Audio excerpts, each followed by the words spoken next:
পূর্ব দিক থেকে আগত বাহিনীর বর্ণনা দেখতে হবে।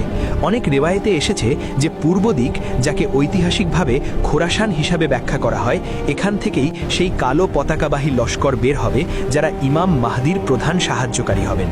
কোনো শক্তিই তাদের রুখতে পারবে না, এমনকি তারা জেরুজালেমে নিজেদের পতাকা গেড়ে দেবে। আজ যদি ভৌগোলিক প্রেক্ষাপটে দেখেন, তবে প্রাচীন খোরাসানের একটি বড় অংশ বর্তমান ইরানের অন্তর্ভুক্ত। সবচেয়ে গুরুত্বপূর্ণ বিষয় হল, এই মুহূর্তে পুরো বিশ্বে ইরানই একমাত্র দেশ যারা ইসরায়েল ও আমেরিকার চোখের দিকে তাকিয়ে কথা বলার সাহস দেখাচ্ছে। বাকি ইসলামী দেশগুলো হয় চুপ আছে, নতুবা কোনো না কোনো আপোষের শিকার। কিন্তু ইরানের নেতৃত্ব এবং সেখানকার জনগণ অটল হয়ে দাঁড়িয়ে আছে। এই তীব্র প্রতিরোধী প্রমাণ করে যে সম্ভবত এই মাটিই সেই ভূমি যা ইমাম মাহদির বাহিনীর জন্য ভিত্তিপ্রস্তর স্থাপন করবে। পরিস্থিতিটি আরও সূক্ষ্মভাবে বুঝুন। গত কয়েক বছরে ইরানের ওপর নজিরবিহীন নিষেধাজ্ঞা আরোপ করা হয়েছে। তাদের শীর্ষ বিজ্ঞানীদের শহীদ করা হয়েছে, তাদের নেতাদের টার্গেট করা হয়েছে। কিন্তু তা সত্ত্বেও এই দেশ মাথা নত করেনি। এই যে যুদ্ধের নেশা আমেরিকা এবং ইসরায়েলের মাথায় সওয়ার হয়ে আছে, এটি আসলে তাদের অন্তরের ভয়।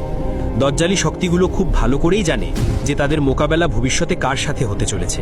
সম্প্রতি লোহিত সাগর থেকে শুরু করে ভূমধ্য সাগর পর্যন্ত যে সামরিক টানটান উত্তেজনা এবং ইরানের রেভলিউশনারি গার্ডসের যে অভাবনীয় তৎপরতা, তা কি কেবলই আত্মরক্ষা, নাকি এটি সেই প্রতিশ্রুত লস্করের পদধ্বনি যারা দজ্জালি শক্তির ভিত নাড়িয়ে দেবে? ইহুদি রেওয়ায়েত এবং তাদের মসিহার বর্ণনায় স্পষ্টভাবে উল্লেখ আছে যে মুসলমানদের একজন নেতা আসবেন যিনি তাদের পুরো ব্যবস্থাকে তছনছ করে দেবেন। তাই অনেক বিশ্লেষকের ধারণা, ইসরায়েল ইরানকে কেবল সামরিকভাবে ভয় পায় না, বরং তারা দিশেহারা হয়ে আছে, কারণ তাদের নিজস্ব ধর্মীয় কিতাব অনুযায়ী তারা জানে যে তাদের ধ্বংসের শুরু এই অঞ্চল থেকেই হবে যাকে আমরা ইরান বলি। তাই তারা চায় ইমাম মাহদির আত্মপ্রকাশের আগেই সেই শক্তিকে মিটিয়ে দিতে যারা তার সম্ভাব্য সাহায্যকারী হতে পারে।